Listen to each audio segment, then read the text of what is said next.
Welcome back to the Fuel Your Legacy podcast. Each week, we expose the faulty foundational mindsets of the past and rebuild a newer, stronger foundation essential in creating your meaningful legacy. We've got a lot of work to do, so let's get started. As much as you like this podcast, I'm certain that you're going to love the book that I just released on Amazon, Fuel Your Legacy, The 9 Pillars to Build a Meaningful Legacy. I wrote this to share with you the experiences that I had while I was identifying my identity, how I began to create my meaningful legacy, and how you can create yours. You're going to find this book on Kindle, Amazon, and as always on my website, samknickerbocker.com. Welcome back to the Fuel Your Legacy show, and today we have another incredible guest. Super excited. I read his bio when it first came into my email and said, I really want to meet this person. And then I got on the call with him, and his energy is just very chill, the opposite of what I am most of the time. So I'm like, I really like this. I need more of this in my life. His name is Luis Baez. Had to say that a few times to make sure I got it right, but I'll let him say it, and then we can determine who said it better. I'm just kidding. So with what Luis does in his business and career is he's basically a sales and revenue enablement leader. So he wants to help you improve your sales, your revenue, and he likes working. So I love the way he structured this as well, because I think it's so important to not just talk about what you do or why you do it, but talk about like who you actually want to serve, who you want to help. And we were talking before this saying, look, I get people to speak at events all the time, but just because somebody has great content doesn't mean the energy's right. And just because the energy is right doesn't mean the great content's there. So, but who he likes to work with is he has a passion for working with purpose-driven businesses. So they're not just a business out there to get money, but like have a mission and a purpose bigger than themselves behind it. So if you feel like that's you, pay special attention. If you know somebody that's like, send this episode to them. But I'm just super excited. Luis, get into your story. Start like young childhood. How did you end up getting to this position where you're at now? What were the circumstances? What was your family life like? What were some of those pivotal moments that led you to where you are today? Well, I appreciate the question, and thanks for having me today, Sam. I am someone who was born in Puerto Rico, raised in the South Bronx in the 80s and 90s. I grew up in poverty. I am the first in my family to graduate high school and get a diploma. I'm the first to go on to college, the first to own a business, the first to have a passport and travel the world. And that has been the context of everything that I do. And every opportunity that I step into, and every room that I step into, I'm typically one of the firsts in doing what I do. And I love it. And I'm here to, make sure that in every way, in every capacity that I can, I'm moving the needle forward. I ended up working in sales after going through the sort of like first gen, trivial pursuit of, I've got this college scholarship, I have this opportunity, a degree. I'm going to be a doctor. I'm going to be a lawyer. I'm going to be a business person. I'm not going to screw this up. I've got to make money. I've got to help family. I got to make, squeeze all the juice out of this fruit. So I tried doing the doctor thing, hated it. Tried doing the lawyer thing, dropped out of law school, stumbled into business, and lo and behold, I have built a career beyond my wildest dreams. And that includes moving to the West Coast, being recruited to work in sales at LinkedIn, Google, Uber, and Tesla, starting my own consultancy and online business, and now working with other businesses and helping them to build their sales teams, build their sales playbooks, and implement all their sales systems. Sounds like a big, lots of transformation at different times. How old were you when you left Puerto Rico and came to the Bronx? Yeah, I was just a baby. And I like to say I was abducted because Puerto Rico is so beautiful. I wouldn't have left. So yeah, my family decided, based on circumstances around us and the available opportunity, we had family that was living in New York, and gave my mom an opportunity to make their way over. And we ended up in the Bronx, and that's where we settled. And that's where I went to school.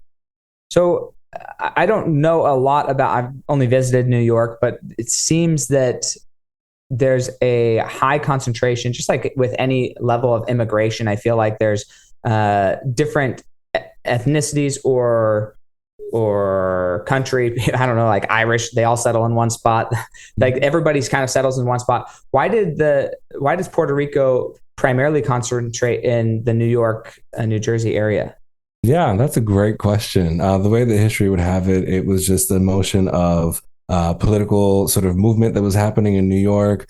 There were agricultural opportunities in like the Connecticut and New Jersey area, and so you have folks even till this day that live in Puerto Rico full time, and they'll come, to stateside.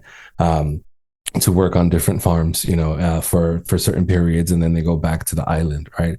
And so that's something that's existed for probably close to a century at this point. But we ended up concentrating in New York City in areas like the Lower East Side, East Harlem, the Bronx, and Brooklyn. What other areas across the country would you say like are other hubs for the Puerto Rico? I don't know what to call them. Group of people. I don't Community. know. Yes, our community, our family, our bonds are across cities like Boston, New York.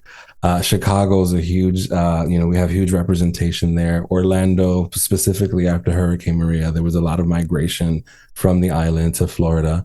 And even here on the West Coast, right? I see pockets of Puerto Rican communities along the Bay Area and in Southern California as well. What's a, I don't know if this is the right word, but we'll call it a hallmark of like Puerto Rican culture that most people don't really know or understand. Like I know nothing, so like it's pretty easy for Yeah. me, but like, I think the entire world is right now feverish about reggaeton. And reggaeton is a genre of music that came from the island, is blown up globally. It's a multi-billion-dollar genre. A lot of people vibe out also with Bad Bunny. At one point, he was the number one artist globally, topping all the charts, right?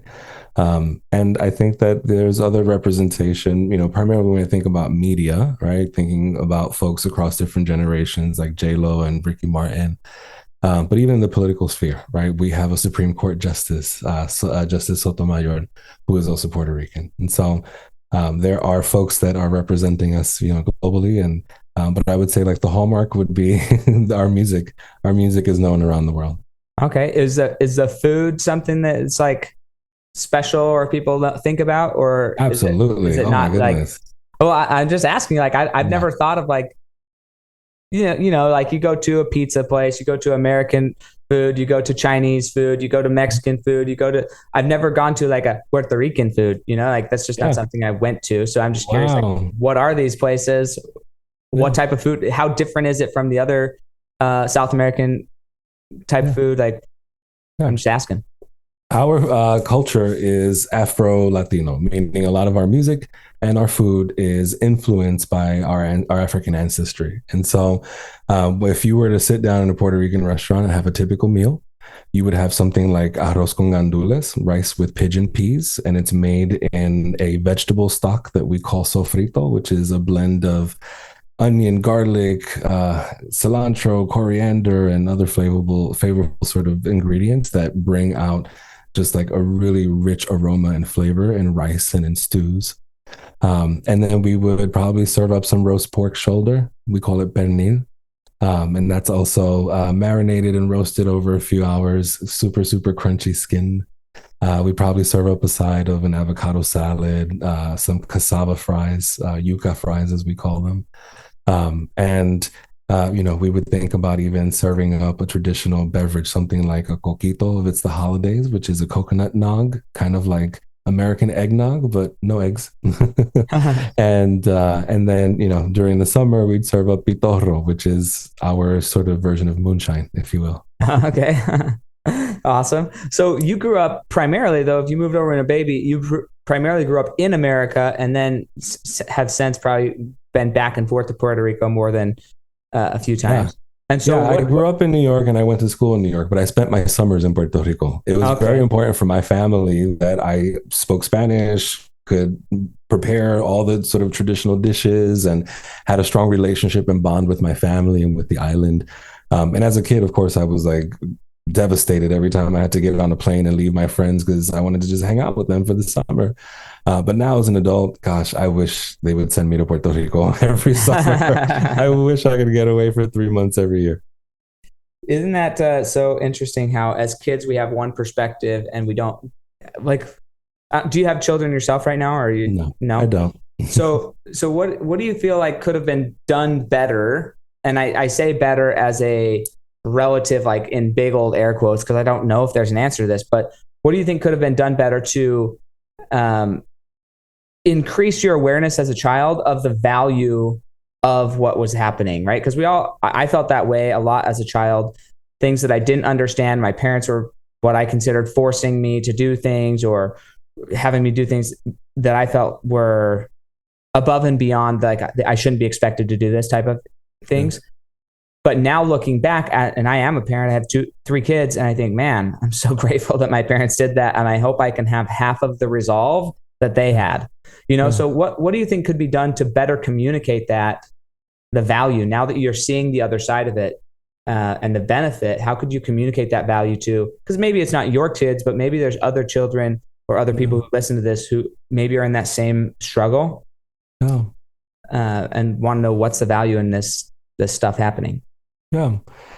I didn't, I was a very rebellious child. And so, to answer your question very honestly, I don't know that anyone could have gotten through to me at that age, right? I was always, you tell me not to do something, why? I'm so curious. Why not? Don't open that box. Why? What's in it? Right? I want to see it. Right? And so that was always sort of my response to everything around me. But I will say this, I really appreciated the way that my experiences allowed me to be able to switch across different spaces, cultures, environments, and be able to connect with so many creatures from so many walks of life, right? I grew up in New York City, and you mentioned like it's this hodgepodge of people from all over, from every lived experience. And I think that the experiences that I had in retrospect prepared me to connect with people that were very different from me, because I had that empathy and that awareness of people live differently than we do here in New York.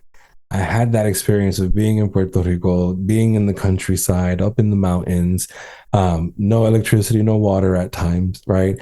Very different perspective than being in New York, where everything is super crowded, and you're overstimulated. And I feel like that juxtaposition of experiences is where I was able to develop my empathy and my sympathy for people. So let's talk about that.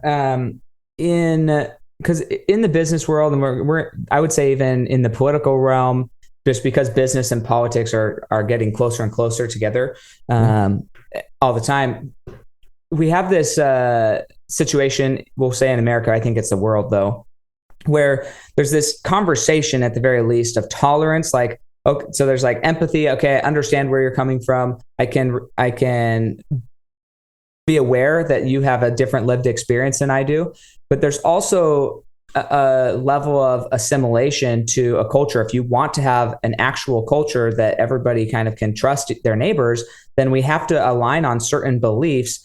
And so how coming from New York, experiencing Puerto Rico, now moving across different areas in America, but also traveling the world, and working with different companies in the business. I mean, Google, these are not small companies. They're a lot of them worldwide companies. So how do you personally determine whether you're just going to like, okay, I understand you're doing that. Where do you draw the line of like, hey, this is my standard of my values. And even though you're doing something different, I'm maybe not going to condemn you, but I'm going to disagree with you, either publicly or internally. Like, how do you draw those lines growing up where you've kind of been conditioned to at least be aware of a lot of other people's choices and say, okay, I'm just not going to do that. I'm not going to do drugs. I'm not going to go be part of a gang. I'm not going to go do whatever it is. Like, okay, you can still be friends with these people and recognize their good hearts, even though their choices are different than you.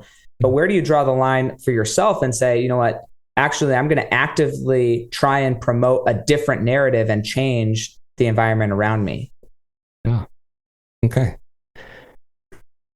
So growing up in New York City, right, I grew up really in like the global buffet of any sort of experience, culture, vibe, political outlook, religion, whatever, right? It was all available and accessible to me. And I was certainly aware of everyone's different lived experiences. I grew up with every creature of every walk of life. And as I started to travel the world, I started to recognize and realize there were all these common denominators in all of our lived experiences as human beings. We all want to feel safe.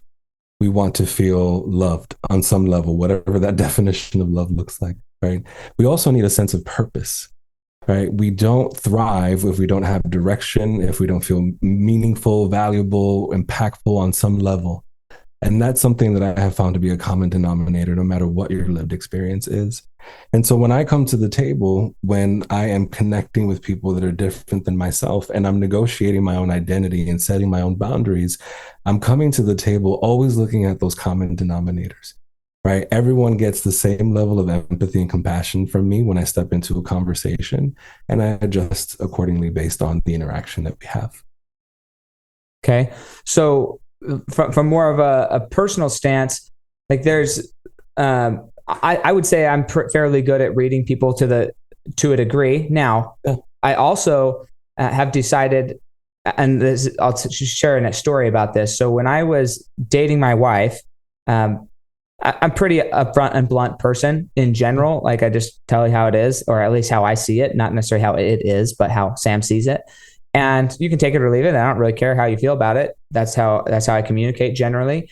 And that's like the general. And then I was going to go do door-to-door sales. And I did door-to-door sales out in Philadelphia, New Jersey, New York, right? So like compared to Utah, where I grew up, Utah is a more passive-aggressive communication style than New York. New York's very much just like, hey, get off my property. I don't want you here. Leave, like very, very different communication styles, more direct out east than generally than in the West. And so I was like, look, when I go over there, you're getting married to me here because we met in Utah and you have this certain idea of my communication style.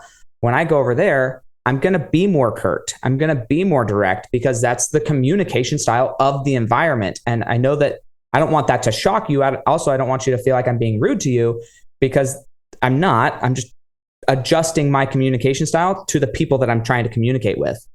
And so I was aware enough that I was going to change that. And we had that conversation, but there's still people who don't like how direct I am. Now, once I decided, I get to choose whether I care about that or not. Truth is, I don't care. I care that you know that I care about you. But I'm not going to change myself so much just to kind of pussyfoot around everybody else in my life. I can't be that big of a chameleon. I have to take a stand on what things I'm willing to change about myself and what I'm not going to change. And I value direct, clear, curt, compassionate communication. Like I'm not here to poop on anybody, but I also want to be very direct. So that's a line that I've taken. What are some of those lines in your life that you said, you know what? I'm actually going to do this, even though I know I could change. I know I could appease somebody in my life. I'm going to choose not to because I'm more committed to me being me than appease you so you feel a certain way about me. Yeah, that's a great question. I am an out gay man and I have been for over 20 years. And in every space that I step into, I have to somehow negotiate, with people, my own safety, the resources I need or whatever that might be. And at first, in my first few years, being overly aware of who I am and overly aware because I'm constantly talking about it with people, there was just a lot of anxiety, around acceptance and, fitting in and being approachable and adaptable. And then I ultimately realized that, when people, whether people like me or not, that determines my success to a certain degree, but in certain context, right?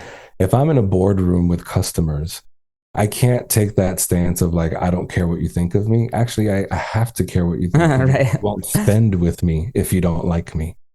And so I have to be performative in that space, and I have to filter whatever my thoughts and feelings and opinions might be.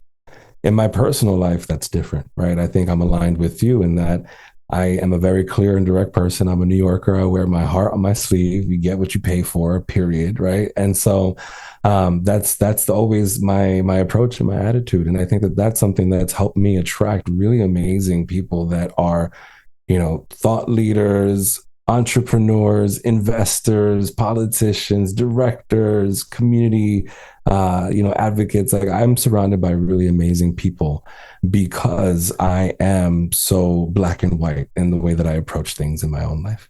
Do you feel like there was a time in your life where being raised in in New York, you probably were raised being direct, right? You were raised in that communication.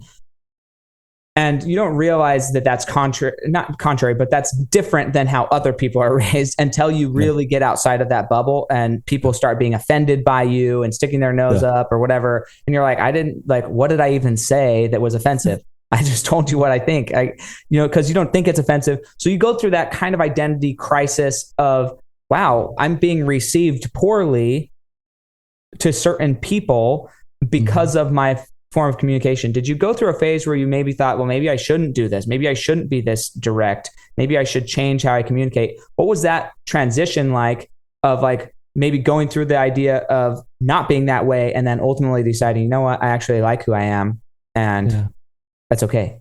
Now I just tell people I'm from New York and they're like, oh, okay, he's from New York because they understand that that's how they communicate there. Yeah. So the best example, the example that immediately came up in my mind was my transition from living on the East Coast to the West Coast. I worked in advertising sales in New York for years. And to your point, very clear, direct communication styles. I'm used to just like people being, cutthroat and direct. I stepped into Silicon Valley, alternate sort of corporate workspace, different culture than I'd been used to, but very optimistic about where I was headed. I wanted to be in a place that was more progressive. And the thing that I was up against was a lot of sort of passive aggressiveness. It'd be really nice if this were here. And so I'd look at the person, I say, hey, did you want me to put that there? Right? Like, exactly. Is this what you're trying to communicate to me? Like, just say that to me. Like, I'm not going to be offended. I've got thick skin, right? And I tried to approach it from the standpoint of like, just talk to me, like, just open up to me, right? And that invitation was misconstrued as like, he's too direct and confrontational. And so I had to go through a period of like, all right, let me just like pull it back for just a second, right? Let me just do what needs to be done and build some trust around the people around me and then start to insert my personality.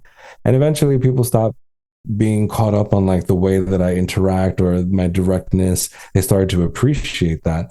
And it ultimately became my superpower as well, right? Working in an environment where people are like passive aggressive and indirect in the ways that they communicate, that really elongates processes and timelines in the business world, right? Whereas I come in and it's like blue, red, green, go, right? And it's just done. And so that became my advantage when I stepped into this industry.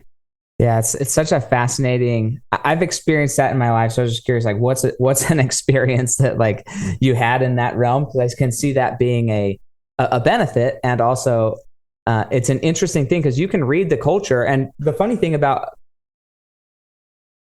passive aggressive communication styles is they recognize direct communication styles just as easily as we recognize passive aggressive communication styles. Yeah. I don't feel like they're as aware of how to deal with directness as most direct people are about how to deal. Oh, okay, that's passive aggressive. How can I do this tactfully? But like, yeah, I'm not doing that. I'm not going to succumb to your way of being in that realm. So it's fascinating. What did you, when you were going through the different things like doctor or lawyer, like all these different things you were trying out, you say, why did you try them out? Like, why even try some of those things? What was the bug in your ear or the person that you thought, if I do this, then like, why even try something like that? Yeah, it was that combination of like, I'm the first in my family to ever get this opportunity. I want to bring honor to the family. I want to do something that for sure will make enough money so that I can provide for the family and get us out of poverty, right? Like I was our shot at, any sort of relief from the environment that we were living in and pursuing a safer environment and a better life and lifestyle overall. And so I took that responsibility very seriously. And all I knew, based on what I knew about the world growing up in poverty, was that doctors, lawyers, and business people make money.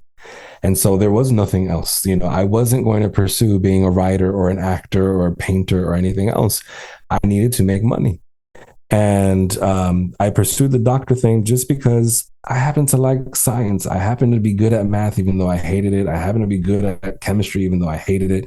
But that was the underlying thing. I hated it. I didn't love what I was doing. And there was so much friction. It was so misaligned that I remember that first week of college, I remember finishing one of my like labs. I want to say it was biology.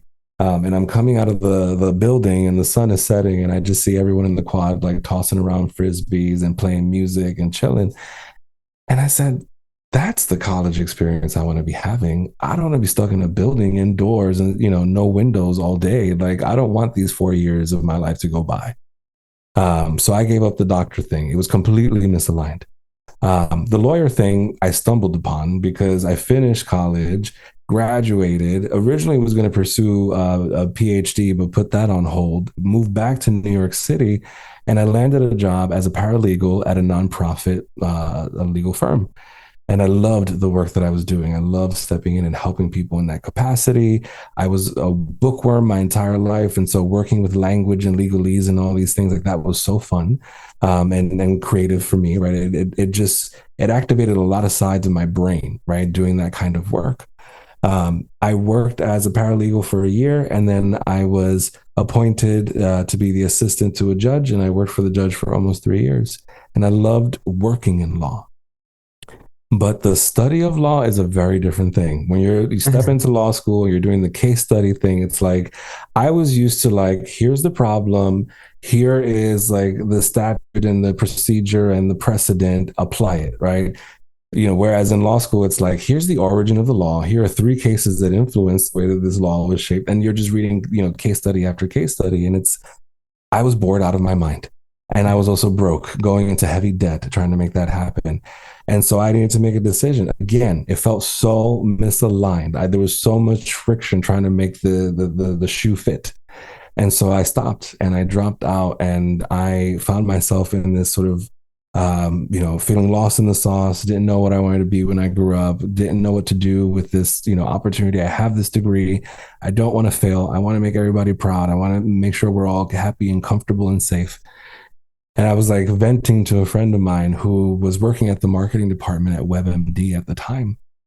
And she said, I don't know that you realize this, but you have this magnetism about you. Like, I know you're an introvert and you like to like, tap out and recharge or whatever, but when you're on court, you command. And I just wonder if like sales might be your thing. And I know that doesn't feel like right or whatever, but like, why don't you just try? There's an opening at my company. I'll put your resume in. Let's just go. So I said, sure, knowing nothing about sales, corporate culture, advertising, anything that I was getting myself into. I went through 8 rounds of interviews at WebMD, and I got the job.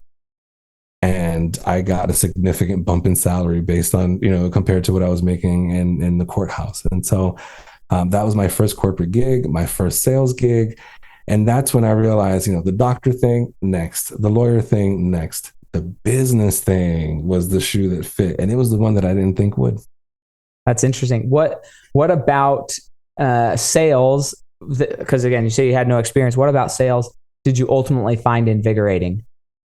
I admired those executives that could walk into a room and just command.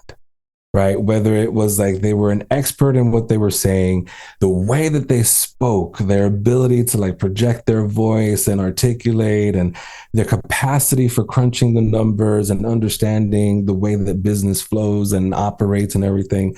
I admired account executives that I was surrounded by, and it made me want to be that person. I wanted to be the executive that walked into the room and commanded. And so I just sort of stepped into trying to fake it till I made it, learning from everyone around me. And as I went along, I started to realize like there was that part of me, the doctor in me and the lawyer in me, right, that likes helping people. I love helping people solve a problem. I love being part of the solution, again, because all humans have a need for a sense of purpose. And my purpose is to help light bulbs go off over people's heads. And so doing that in business was that right balance of using both sides of my brain. And it also was an industry where I could show up as my whole self. Working in medicine, not as progressive at the time. Working in law, not as progressive at the time. Working in business as an out gay man was a safer space, especially in advertising. Sure. So what did you learn? What was the least expected thing that you learned? So you went into this you get through 8 rounds of interviews. You really have no idea what to expect, but you're going to go learn sales. You're going to start learning. What was the biggest positive that you didn't expect you were going to get, but you got out of going through that career field into sales and advertising? Yeah, gosh.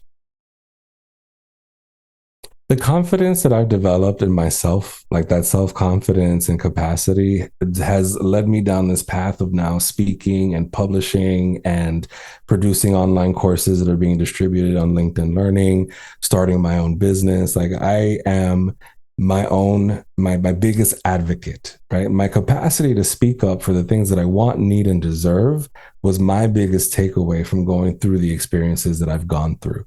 And, whether it was the discrimination that I went through, the pursuit of a promotion, or getting the promotion and like hustling to prove myself and keep my title, right? All of those sort of experiences combined led me to this moment of inflection.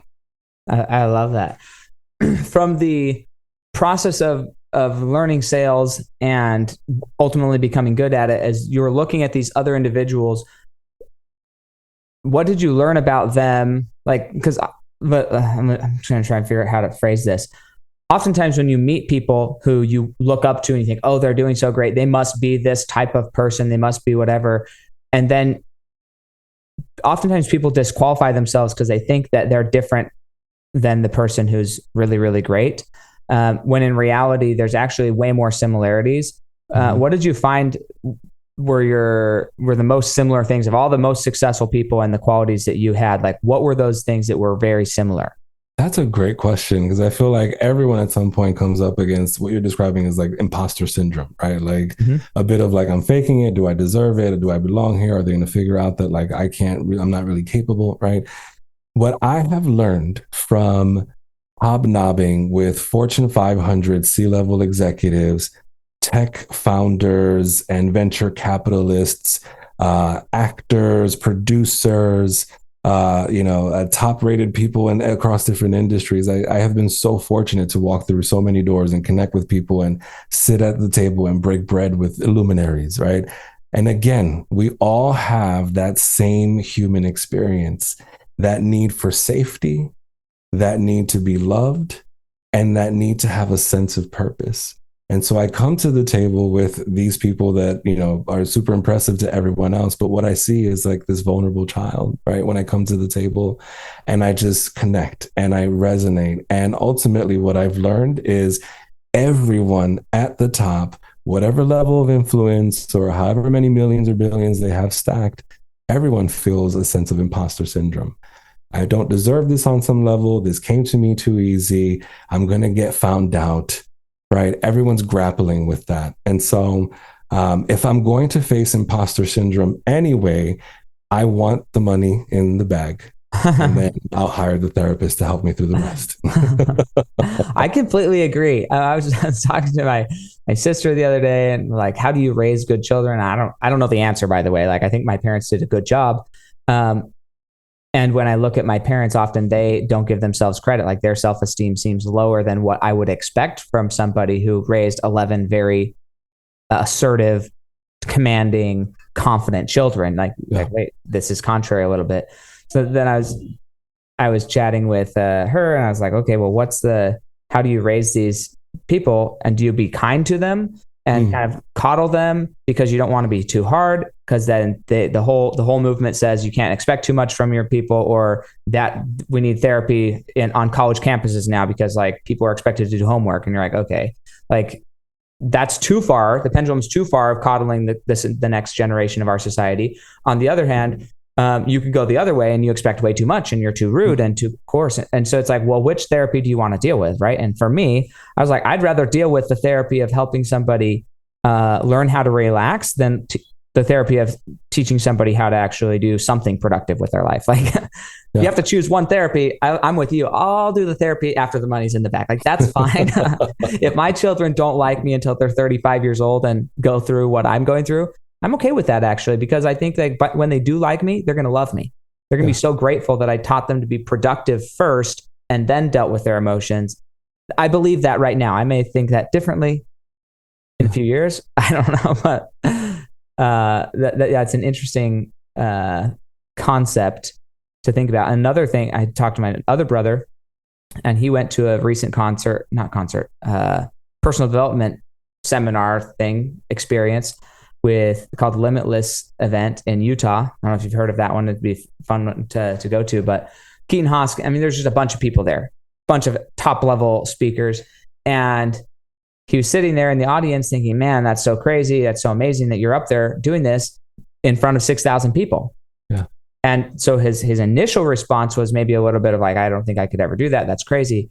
But then he remembered that like 3 weeks earlier, he was on stage in front of 6,000 people singing because he likes to sing. And so he did a performance and he sang 2 or 3 solos in front of 6,000 people. So it's like everybody has their own thing that they can share their talent in front of people and be confident in. And also people have things they would never dream of doing in front of somebody else. So understanding that your gift and talent may not be as a doctor, your gift and talent may not be as a lawyer, but your gift and talent may be in the same, just as much commanding of the environment, just as much clarity, just as much service, just as much care, but doing it in another element or another vertical where it's just as impactful, sometimes even more impactful and needed. We need strong people in every capacity, not just the ones that other people recognize.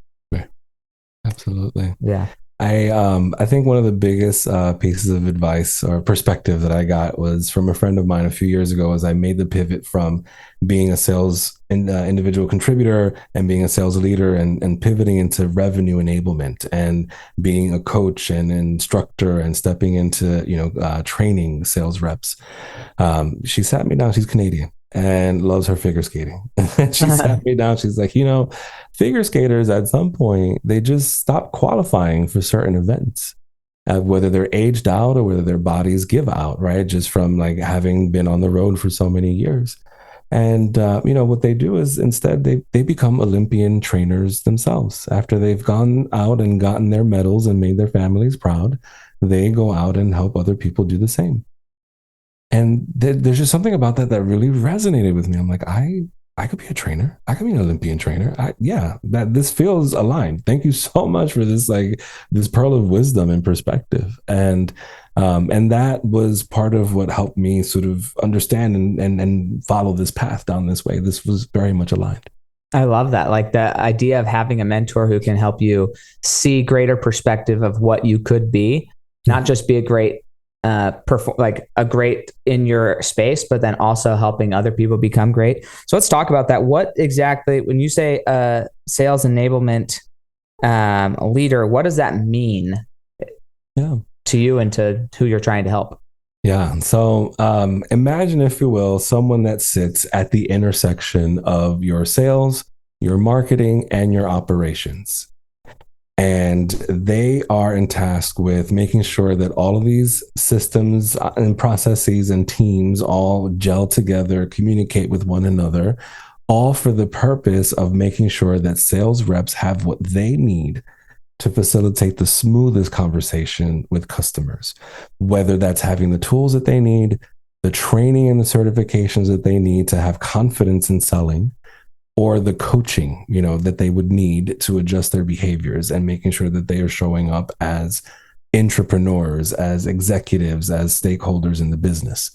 And so that's the role in the world that I've stepped into, is that I, for many years as a sales rep, doing mid-market sales, enterprise sales, working with deals as small as 200,000 and managing books well over 100 million in revenue a year, right? I know what it takes in terms of the support and the resources that I need. I understand the conversations I'm having with customers, the hesitation, the friction, right? I understand the sort of tools that facilitate everything, right?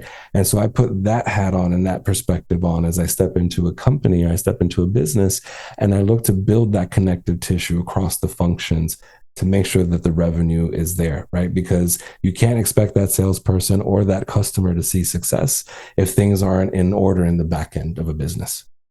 So what are like 2 or 3 big areas that if somebody's listening to this, just quick date, obviously you can't share everything with them, nor would I say you should. I mean, I actually think that the reality is you probably should. You should make a podcast or free content and share everything you know, because in today's world, information is free. And so information doesn't help I don't want to say it doesn't help anybody. There's like such a small fraction of percentage who's going to take your information and actually do anything with it without you holding their hand, which for better or worse, it is what it is. People don't pay for information. They pay for implementation. And so understanding that you could give it all away for free. But what are 2 or 3 things that you'd say, this is the first 2 or 3 things I would look at when I come into a business? I would want to know the answers to these 2 or 3 questions. Great question. Number 1, how do you define success as a business, as a company, as a team, as an individual? Number 2, how do you celebrate and exemplify that success? Right? Are we holding space for people, celebrating people, inviting them to be subject matter experts, promoting them into leadership, right? Like, how do we celebrate and sustain that success? And then the third question would be around the DNA or the makeup of, the people on the team, right? When I step into companies, there are things that people in that company have in common: an outlook, a work ethic, a specific thing that they believe, right? When I stepped into Google, it was a very analytically driven place, right? I was surrounded by people who made decisions by looking at numbers. And that was the common thread across the DNA of anyone that worked there. Right. And when I worked at LinkedIn, it was all about, being conduits and people and connectors of people. Right. That was the common thread of people that worked in that company. Right. They wanted to make sure that people were shaking hands across the table. And so that's something that I always ask stepping into a business as well. It's like, what's the DNA and what's the culture like here? Like, what is it that keeps people coming back? Coming back as employees or as customers? As employees. As employees. So is your primary focus, I don't know if this is even the right word, primary focus, but is your primary focus to help the businesses and their employee sector? So like, that's really who you're adding the most value to. Obviously that's going to trickle down into the customers, but that's the level that you're working with, is the employer and the team, or are you working with specifically how does the team interact with the customer base and acquire more business? Across all of these things, right? So at the end of the day, when we're looking at, like, if I were to sit down and do a performance review with someone at a company, what they would be looking at to determine whether I was successful at my job would be the performance of sales reps. Do they close? Do they close fast? Do they close a lot? Are they all hitting goal? Are they all exceeding goal? If I'm not meeting those benchmarks, anything else I do doesn't matter. In addition to those benchmarks, I'm also being held to revenue performance metrics. We're launching a new product. We need $10 million in annual recurring revenue behind this product within the first 6 months of launch.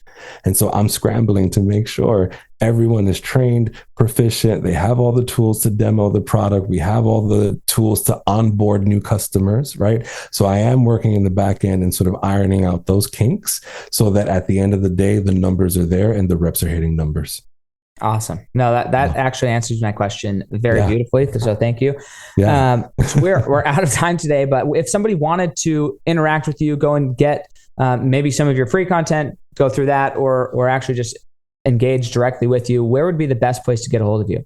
Yeah, you can certainly hang out with me on LinkedIn. That's where I spend my time. But if you are interested in learning everything that I just shared today, I lay all my strategies bare. To your point, Sam, free currency, free content, it's all laid out there.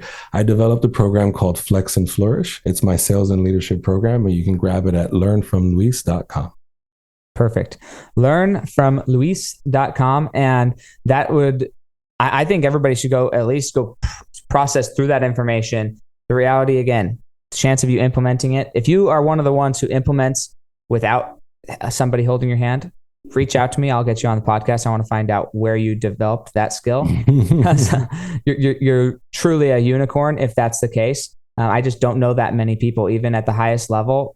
It's funny, actually, when you increase your wealth, people get less and less wanting to be the implementer. And they're just like, okay, sure, get it done. And they want to pay somebody else to do it. There's very few people who are going to act on the information. They want to pay somebody else to act on the information. So, if that's you, I want to talk to you. If you are the implementer, but if you're not, then go and learn from Luis and figure out how you can implement this stuff into your business.